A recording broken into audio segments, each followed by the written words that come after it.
નમસ્કાર મિત્રો, જય શ્રી કૃષ્ણ. ખ્યાતિ લગ્ન થયા પછી પ્રથમ આણે સાસરે આવી. એનો પતિ ધ્રુવીલ તો નોકરિયાત, એટલે આખો દિવસ ઘરની બહાર હોય. ઘરમાં એ અને એના સાસુ માલતીબેન બે જ જણ. આળસુ સ્વભાવની ખ્યાતિ મનોમન ખુશ થઈ ગઈ. રસોઈ સિવાય ઘરનું બીજું કોઈ કામકાજ નહીં. એમાં માલતીબેનની અડધો અડધ ભાગીદારી તો ખરી જ. વળી સાસુ માલતીબેનનું વર્તન તો સગી માં જેવું. ઘરમાં કચરો પોતું વાસણ માટે તો કામવાળી બેન મધુબેન આવે.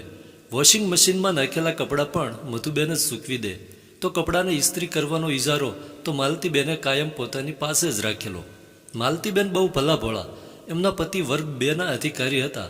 5 વર્ષ પહેલાં એ હૃદયરોગના હુમલામાં મૃત્યુ પામેલા. એમનું મસ્ત મોટું પેન્શન આવે. દીકરો પણ મલ્ટીનેશનલ કંપનીમાં મેનેજરના હોદ્દા પર. એની કમાણી પણ મોટી. માલતીબેનની દીકરી પણ એમડી હાર્ટ સ્પેશિયાલિસ્ટ, જેના પતિ સાથે દક્ષિણ આફ્રિકામાં રહે છે. વિશાળ મકાન અને સુખ સાહેબી હોવા છતાંય માલતીબેનની સાદગી અને મળતાવડો સ્વભાવ આશ્ચર્ય ઉપજાવે એવા. સવારે 9 વાગ્યા પછી માલતીબેન ખ્યાતિને લઈને શાકભાજી, ફળફળાદીની કે કરિયાણાની ખરીદી માટે બજારમાં નીકળે. ત્યારે ઘેરથી નીકળતાની સાથે જ મોટી બેન, માલતીબેન, કાકીબા વગેરેના મીઠાશભર્યા સંબોધનો ખ્યાતિને દંગ કરી દે. એ મનોમન વિચારી ઉઠે, સાસુમાના કેટલા વિશાળ સંબંધો છે. સોસાયટીની બહાર પાથરણા પર બેસીને શાકભાજી કે આચર કૂચર વસ્તુ વેચનાર પણ માલતીબેનને જોતા જ ભાવ વિભોર થઈ જાય. માલતીબેન, કેવો ધંધો ચાલે છે સગનભાઈ? હવે શાકભાજીમાં સારી બરકત રહેશે ને સવિતાબેન? હવે તારા દીકરાને કેમ છે લલિતા? જેવી પ્રશ્નોત્તરી ખ્યાતિને અકળાવી મૂકે. એ વખતે એ મનોમન બબડી ઉઠે, આ ડોશીને તો સાવ ગમાર લોકો સાથે વાત કરવામાં શરમ નથી આવતી. ખ્યાતિના અનુભવો વધતા રહ્યા. ક્યારેક કોઈ શાકભાજી વેચનાર ઘેર આવીને બેઠક ખંડના સોફા પર બેસીને કહેતો હોય, લો બા, આ તમારી પાસેથી લીધેલા 5,000 રૂપિયા પરત આપવા આવ્યો છું. હવે ધંધો સારો ચાલે છે. ક્યારેક વળી કોઈ બાળકને તેડીને આવેલી મેલી ખેલી સ્ત્રી કહેતી હોય, લ્યો માલતી બા, એ દિવસે તમે અમને કાળી રાતે અમારા દીકરાના દવાખાના માટે 10,000 રૂપિયાનો ટેકો કર્યો હતો. 2-3 દિવસે એકાદ જણ તો આ રીતે ઘેર આવે જ. શહેરની માલેતુજાર લોકોની સોસાયટીમાં મકાન ધરાવતા માલતીબેનના દીકરાની વહુ ખ્યાતિને આ ગરીબ લોકોનો આવરો જાવરો મનોમન ખટકવા લાગ્યો. આવા લોકોના આગમનથી ખ્યાતિ રીતસરનો ક્ષોભ અનુભવવા લાગી. જોકે આ વાત તો સોસાયટીમાં રહેતી ઘણી ગૃહિણીઓને પણ ખટકતી હતી, પરંતુ પરમાર્થનો વિરોધ કોણ કરી શકે? માલતીબેનને તો એ લોકોએ છૂટકે ના છૂટકે મીઠો આવકાર જ આપતા હતા. લગભગ સરખી ઉંમરના માલતીબેન અને મધુબેન તો જાણે સગી બહેનપણીઓ જોઈ લો. મધુબેન કામ માટે ઘેર આવે ત્યારે વાલી બહેનપણીની જેમ જ વર્તન કરે. 2-3 દિવસે માલતીબેન પોતાના હાથે જ ચા મૂકીને મધુબેનને પીવડાવે. ઘરમાં કોઈ વિશિષ્ટ વાનગી બની હોય તો એમાં મધુબેનનો ભાગ ખરો જ. તો મધુબેન કામ પૂરું કરી લે એ સાથે જ દ્વિચક્રી વાહન ઉપર માલતીબેન મધુબેનને એમના ઘેર મૂકી આવે. 15 દિવસમાં તો માલતીબેનની આ હરકતથી ખ્યાતિની ચીડ વધતી જ ગઈ. નોકર માલિકનો કોઈ ભેદ નહીં? આવું તો વળી શોભે ખરું? કાલ ઉઠીને મારા પિયરથી કોઈ આવીને ઊભું રહેશે ને મારા સાસુનું આવું વર્તન જોશે તો શું કહેશે? અને કેટલો વધારે પડતો વિશ્વાસ મારા સાસુને આ કામવાળી ઉપર? એના હવાલે ઘર કરીને બજારમાં ખરીદી માટે ઉપડી જાય. સમાજ જીવનના બધા જ અનુભવો આ મનોવિજ્ઞાન વિષયમાં ગોલ્ડ મેડલ મેળવેલ પ્રૌઢાએ કરી લીધેલ છે. એમને તો પુત્રવધૂના ચહેરા પરથી જ ખ્યાલ આવી ગયો. જોકે તેઓ કંઈ બોલ્યા તો નહીં, પરંતુ મનોમન કંઈક વિચારી લીધું. આજે રવિવાર છે. મધુબેન રોજની જેમ આજે પણ સવારના 8:30 વાગ્યાના સુમારે આવી પહોંચ્યા. બધું કામકાજ પૂરું થયું એ સાથે જ માલતીબેન બોલ્યા, બેટા ખ્યાતિ, આજે તો તું મધુને એના ઘેર મૂકી આવ અને ચા પાણી કરીને આવજે. મધુબેન તો મનોમન ખુશ થઈ ગયા. અત્યારે પોતાના ઘેર ખ્યાતિનું આગમન તો સરપ્રાઈઝ જેવું હતું. આજે સાંજે ખુદ મધુબેન જ ખ્યાતિ, ધ્રુવીલ અને માલતીબેનને પોતાના ઘેર જમવા બોલાવવાના હતા. મધુબેન ખુશ થતાં મનોમન વિચારી રહ્યા હતા, સાંજે તો જમવા બોલાવીશ જ, પરંતુ સરપ્રાઈઝ તો અત્યારે જ ઠીક રહેશે. સવારના 10:30 થયા હતા, પરંતુ ચૈત્ર મહિનાની ગરમી 35નો પારો વટાવી ચૂકી હતી. સાસુના આદેશથી ખ્યાતિના મગજનો પારો તો 45એ પહોંચ્યો હતો. એણે મનોમન નક્કી કર્યું કે આ નોકરાણીના ઘેર જઈને જ એને એની હૈસિયત બતાવી દેવી છે. એક્ટિવા ઉપર મધુબેનને બેસાડીને નીકળેલી ખ્યાતિ મનોમન રીતસરનો ક્ષોભ અનુભવી રહી હતી. કદાચ એટલે જ તો એણે મોં માથા ઉપર દુપટ્ટો એવી રીતે વીંટાળ્યો હતો કે કોઈ ઓળખી જ ના શકે. મધુબેન રસ્તો બતાવતા રહ્યા. ખ્યાતિ એક્ટિવા ચલાવતી રહી. એક બહુમાળી ફ્લેટના પરિસરમાં એક્ટિવા પાર્ક કર્યું. ખ્યાતિને કંઈ સમજણ ના પડી. સાસુએ મધુબેનને માસી સંબોધનથી બોલાવવાનું ખ્યાતિને શીખવેલું. ખ્યાતિ ઝડપભેર બોલી, મધુમાસી, આપણે કોના ઘેર જઈ રહ્યા છીએ? મધુબેન મનોમન હસી બોલ્યા, આપણા ઘેર ખ્યાતિ બેટા. બેટા શબ્દે તો ખ્યાતિ સાવ અકળાઈ ગઈ, પરંતુ એ ચૂપ રહીને મધુબેન પાછળ પાછળ ચાલવા લાગી. લિફ્ટમાં ચડીને મધુબેને 5મા માળનું બટન દબાવ્યું. 5મા માળે આવેલ 20મા નંબરના મકાનની મધુબેને ડોરબેલ વગાડી. બારણું ખુલ્યું એ સાથે જ ખ્યાતિએ મધુબેનની સાથે મકાનમાં પ્રવેશ કર્યો. અંદરથી એક સ્ત્રીએ ઘડીભર ખ્યાતિ સામે જોઈને પછી મધ મીઠા સ્વરે આવકારતા કહ્યું, તમે ખ્યાતિ ભાભી છો ને? વેલકમ ખ્યાતિ ભાભી, વેલકમ. હું ઓળખી ગઈ ને તમને. લગ્ન વખતે તમને જોયા હતા, કહીને એ સ્ત્રી ખ્યાતિને સોફા પર બેસાડીને પાણી ભરવા ગઈ. વળી પાછા બેડરૂમમાંથી નીકળેલ યુવાને ખ્યાતિને આવકારતા કહ્યું, વેલકમ ખ્યાતિ ભાભી. મમ્મી તમને અઠવાડિયાથી ઘેર બોલાવવાનું કહેતી હતી. ધ્રુવીલભાઈ અને માલતી માસી કેમ ના આવ્યા? ખ્યાતિ તો અત્યારે ફક્ત મને મૂકવા જ આવી છે. જમણવારનો કાર્યક્રમ તો સાંજે જ છે. હજી મેં માલતીબેનને જણાવ્યું પણ નથી. દીકરાના આ પ્રશ્નનો જવાબ મધુબેને જ આપી દીધો. ખ્યાતિને કંઈ સમજાયું નહીં. એ તો ચકળવકળ આંખે મકાન અને યુવાન સ્ત્રી પુરુષને જ જોઈ રહી હતી. 3 મોટા બેડરૂમ, મોટું રસોડું અને ખાસો મોટો બેઠક ખંડ ધરાવતું મકાન અને સુંદર રાસ રચેલું જોઈને ખ્યાતિ અચંબામાં પડી ગઈ.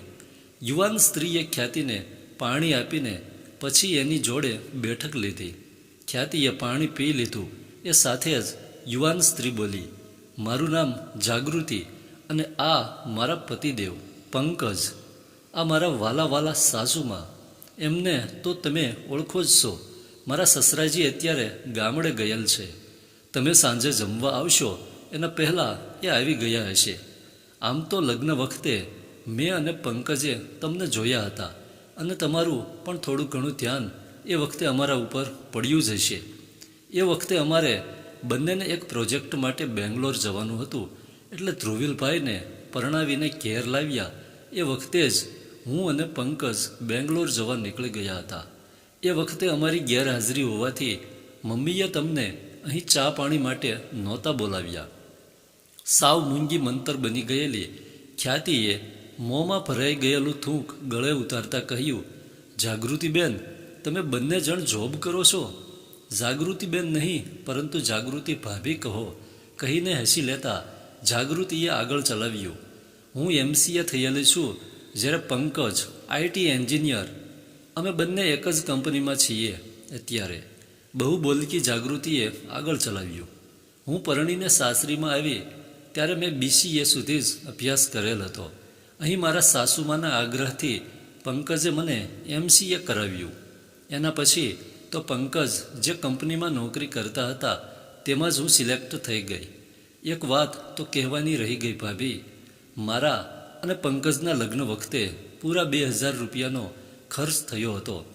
અમે મંત્રવિધિ સાથે ફેરા ફરીને એકબીજાના ગળામાં વરમાળા પહેરાવી હતી. એટલે 500 રૂપિયા મહારાજની દક્ષિણા ને 1500 રૂપિયા બીજો ખર્ચ. અનાયાસે હસી પડી ખ્યાતિ. થોડીવાર રહીને ભાભી સંબોધન સાથે ખ્યાતિએ પ્રશ્ન કર્યા, પગાર તો ખાસો હશે જાગૃતિ ભાભી? બોલકી જાગૃતિએ પ્રત્યુત્તર વાળ્યો, હા ભાભી, પંકજને નોકરીના 6 વર્ષ થયા.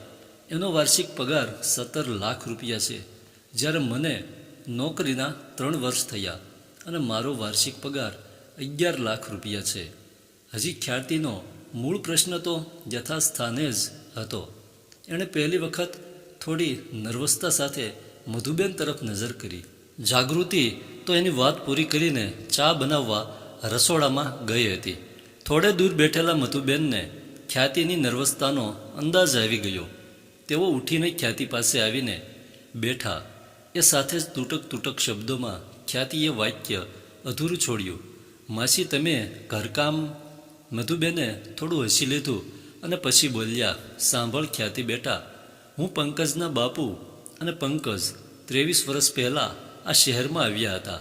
પંકજ એ વખતે 5 વર્ષનો હતો. અમે હાથલારી પર ફળ ફળાદી વેચવાનો ધંધો શરૂ કર્યો. તમારા સાસુ માલતીબેને એ વખતે અમને હાથલારી લાવવા માટે 6,000 રૂપિયાનો ટેકો કરેલો. પછી તો મેં તમારા સાસુને ઘેર ઘરકામ ઉપાડી લીધેલું. પંકજની કોલેજ વખતે પણ તમારા સસરા બેંક લોન માટે જામીન થયેલા ને 50,000 રૂપિયાનો ટેકો પણ કરેલો. આ મકાન 2 વર્ષ પહેલાં જ લીધેલ છે. બેંક લોન છે, પરંતુ આવતા 7-8 વર્ષમાં પૂરી પણ થઈ જશે. ચા લઈને આવેલી જાગૃતિએ મધુબેનની અધૂરી વાત પોતાને હસ્તક લેતા કહ્યું, માલતી માસી છેલ્લા 6 વર્ષથી બૂમો પાડે છે કે અલી મધુ, તારો છોકરો કમાતો થયો છે, માટે આ ઘરકામ હવે છોડી દે. હું કોઈક બીજી કામવાળી બેનને શોધી લઈશ. પરંતુ સાચું કહું ખ્યાતિ ભાભી, માસીએ મમ્મીને ક્યારેય કામવાળી ગણ્યા જ નથી. મમ્મી એમનો ઉપકાર ક્યારેય ભૂલી શકે એમ નથી. સાચું કહું તો માલતી માસી મારા સાસુમાને સગી મોટી બહેન માને છે. અમારું ઘર આજે એમના લીધે જ ઉજળું છે. મમ્મીએ માસીને સ્પષ્ટ શબ્દોમાં સંભળાવી દીધેલ છે કે માલતીબેન, તને બીજી કોઈ પણ કામવાળીનું કામ પસંદ નહીં જ પડે. તારા ઘેર વહુ આવે અને એ ઘરની બધી જ જવાબદારી ઉપાડી લે ત્યાં સુધી ઘરકામ તો હું જ કરીશ. હા ખ્યાતિ ભાભી, અને એટલે તો હું અને પંકજ પણ મમ્મીની વાતને અનુમોદન આપી રહ્યા છીએ. બાકી દીકરો અને દીકરાની વહુ વર્ષે 28 લાખ રૂપિયા કમાતા હોય એ એમને ઘરકામ માટે મોકલે ખરા? અરે ભગવાન, હું ચીબાવલી વાતોમાં જ પડી ગઈ કહીને જાગૃતિ મધુબેનને એક બેડરૂમમાં ખેંચી ગઈ. મનને હળવું કરવાનો ખ્યાતિને થોડો મોકો તો મળ્યો, પરંતુ એ દરમિયાન મનના આવેગો એની આંખોને ભીની કરવા સતત મથી રહ્યા હતા. 5 મિનિટ પછી સાસુ વહુ બહાર નીકળ્યા. મધુબેનના હાથમાં મોટું પાકીટ દેખાયું. એ પાકીટને ખોલીને તેઓએ ખ્યાતિને બતાવ્યું. વિચાર શૂન્ય ખ્યાતિને શું અંદાજ આવે? એ એટલું જ બોલી, સરસ ડોક્યું છે માસી. ગમે છે નહીં ખ્યાતિ ભાભી? આજે સાંજે સહપરિવાર તમને અહીં જમવા બોલાવવાના છે. એ વખતે તમને ભેટમાં આપવાનું છે. ઘાટ ગમે છે ને? ના ગમતો હોય તો બદલાવી દઈએ. જાગૃતિ ખ્યાતિનો ખંભો પકડીને બોલી. બસ પૂરું થયું. ખ્યાતિના મનના આવેગો કાબૂમાં ના રહ્યા. મધુબેનને પ્રથમ પૈયે પડીને અને પછી બાથમાં લઈને ખ્યાતિ સગી માને ભેટી રહી હોય તેમ આક્રંદ કરતાં કરતાં બોલી, મને માફ કરો માસી. મેં તમને મનોમન કેટલાય ધૂતકાર્યા છે. મારા સાસુમાં પર પણ મેં અણગમો દર્શાવ્યો છે.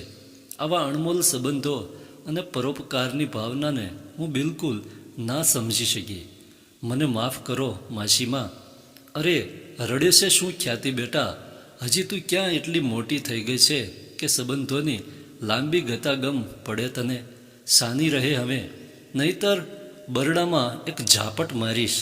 મધુબેનના માનવીય લાગણીથી તરબોળ વાક્યોએ ખ્યાતિને ચૂપ કરી દીધી. આંસુ ભરેલી આંખોએ પણ હસી પડી ખ્યાતિ.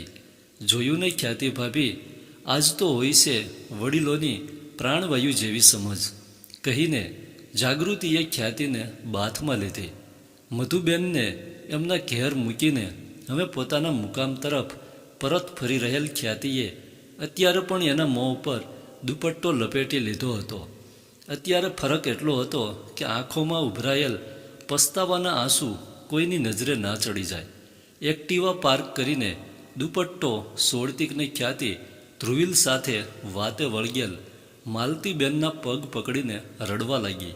મને માફ કરો મમ્મી, તમારા અને મધુમાસી વિશે મેં કેવું ધારી લીધું. ધ્રુવીલ ફાંફે ચડી ગયો. તે કંઈ કહેવા જાય એ પહેલાં તો માલતીબેને હોઠ પર આંગળી મૂકીને એને ચૂપ રહેવાનો ઈશારો કરી દીધો. ખ્યાતિની કાકલુદી સાંભળીને માલતીબેને ટૂંકમાં જ પતાવ્યું, લે હવે સાની માની ઊભી થઈ જા. મારે તને શિખામણ આપવાની જરૂર ઊભી થઈ હતી, પરંતુ તને તો આપોઆપ બધું સમજાઈ ગયું.